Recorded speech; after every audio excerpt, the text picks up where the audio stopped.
is that the last time the friends saw Nolan was when he left their boat to stay on Horn Island, allegedly to talk to a young woman. According to a Department of Marine Resources report, friends who were with Nolan said, quote, when they left, he was in the company of an unknown female and that he chose to remain on the island. However, according to a Department of Marine Resources report, friends who were with Nolan said, quote, when they left, he was in the company of an unknown female and that he chose to remain on the island. That was the official account. A dry, public record statement that seems almost plausible. But let's be clear about what is actually happening here.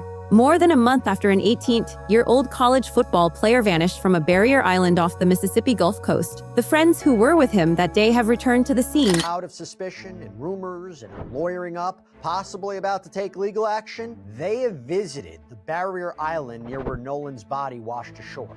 Why? What does this mean for the investigation? What does this mean for the search for the truth? Let's talk about it. Welcome to Sidebar, presented by Law and Crime. I'm Jesse Weber. We have an update on the Nolan Wells case that we want to talk about.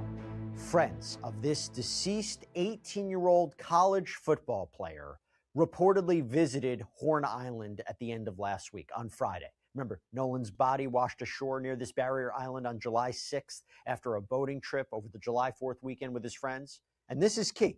According to TMZ, the young men here, Warren Hudson and Jax Pitalo, took their lawyers, J. Tyler Cox and Edward Andrew Paltzik, to... Not for a memorial, not to cooperate with authorities. They returned with their attorneys to conduct their own investigation. Visit the island with their lawyers. What are they hoping to learn by visiting the island?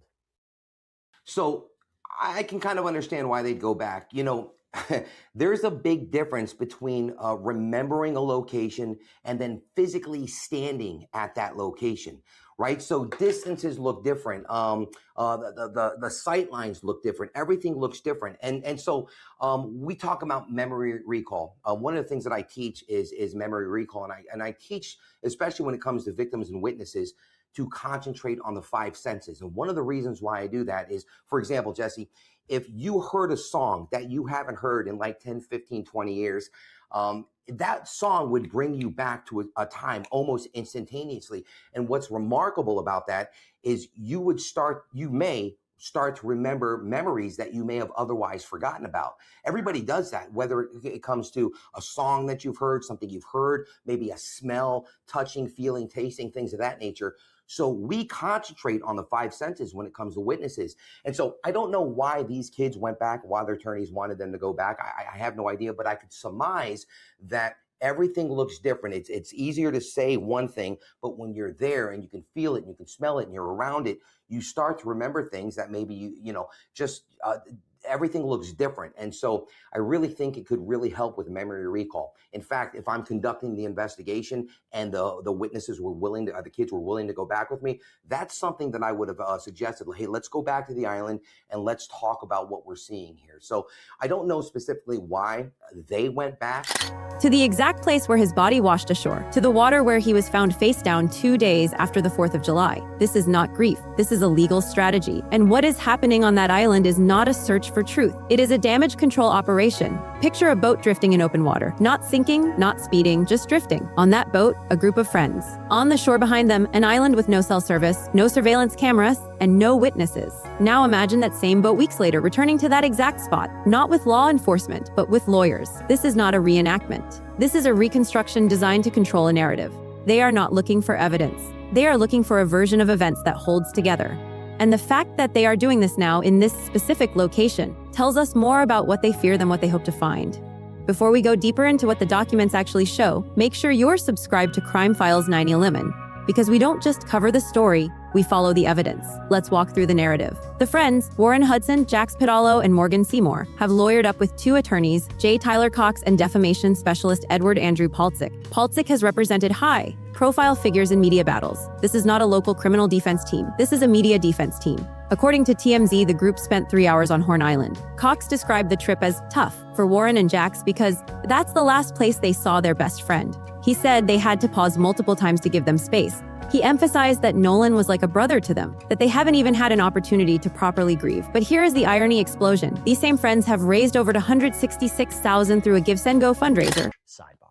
Oh, and about the friends, I got to mention this. We reported this last week. There is a Give, Send, Go fundraiser that was set up for them, a legal defense fund, currently has raised now over $166,000. And it says in part, quote, since Nolan's death, Warren Hudson, Jax Pitalo, Morgan Seymour, and many others have been inundated with death threats, threats of violence, and defamation. They have been falsely and wrongly blamed by individuals online and in the media of either directly or indirectly having a hand in Nolan's death. Most of them could not even attend their own best friend's funeral. Why? Because race baiters sent a deranged army after them online in the name of justice. Since the beginning of the investigation, these young men have cooperated with authorities, turned over all the information they had, and provided an overwhelming number of witnesses accounting for their whereabouts. Some of them even reported to speaking up publicly to defend themselves against baseless allegations. But unfortunately, it has become clear that the truth doesn't matter. Our first goal is to raise money to defend these friends against incoming wrongful death actions filed by attorney Ben Crump and his team. Our second goal is to fund a robust legal team to...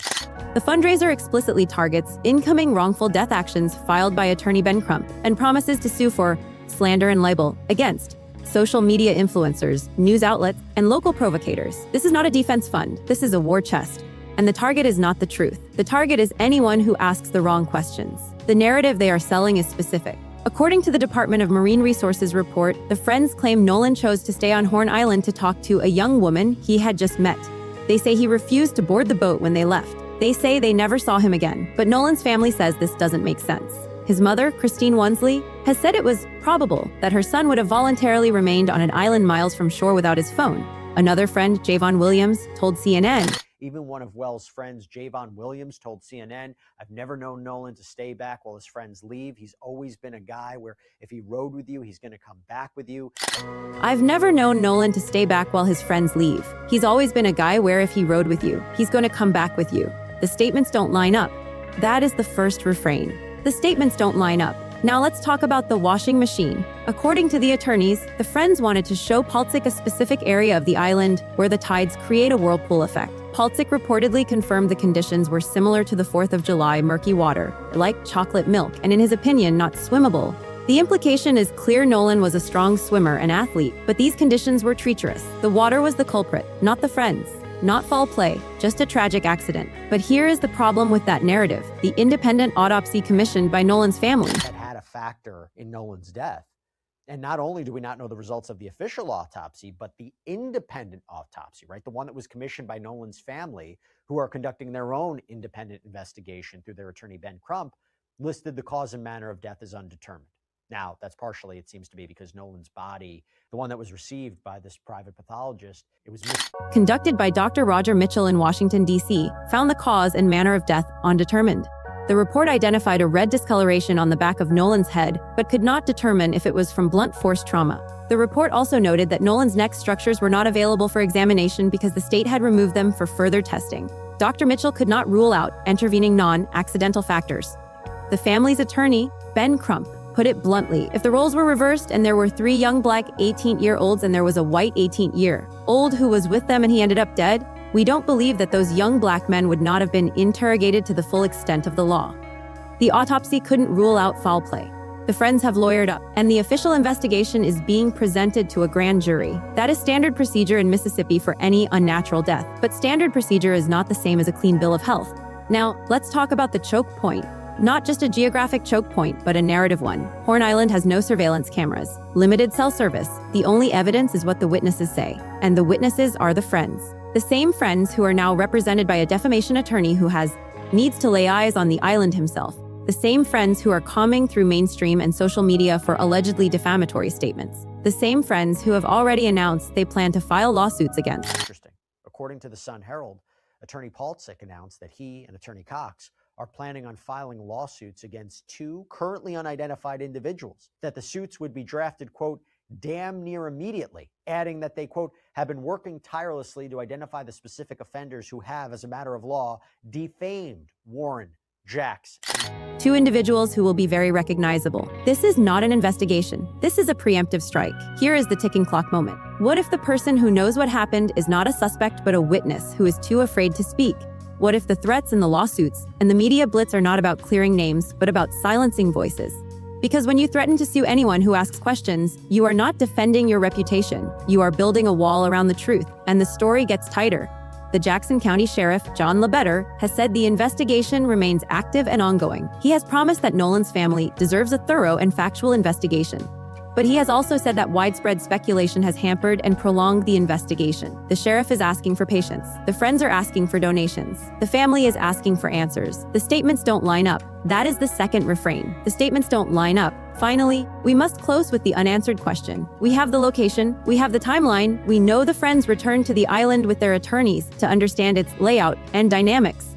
But the question remains, why now? Why after more than a month? Why with a defamation attorney who has no experience in criminal investigations? Perhaps they believe they can control the narrative before the grand jury convenes. Perhaps they believe they can shape public opinion before the official autopsy results are released. Perhaps they believe that if they can make the story about the washing machine and the murky water, no one will ask about the red discoloration on the back of Nolan's head. But if you look at the actual public statements from the Jackson County Sheriff's Office, the focus is conspicuously absent.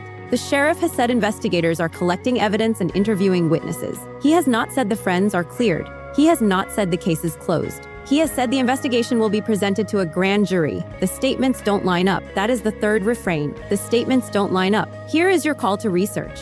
Go to the Jackson County Sheriff's Office Public Records page and look for the initial press release from July 6, 2026. In that document, see for yourself the exact language used to describe the circumstances of Nolan's death. I want you to answer this in the comments. Why did the sheriff say there was no initial evidence of foul play within hours of Nolan's body being recovered, before any autopsy, before any toxicology results, before any investigation? Because the answer to that question will tell you if this case was ever given a chance. If you are watching this, like this video, share it with someone who needs to see the evidence. Subscribe to Crime Files 9 or 11 and turn on notifications. We don't speculate, we follow the trail. And right now, that trail leads to an island with no cameras, no cell service, and 3 friends with lawyers.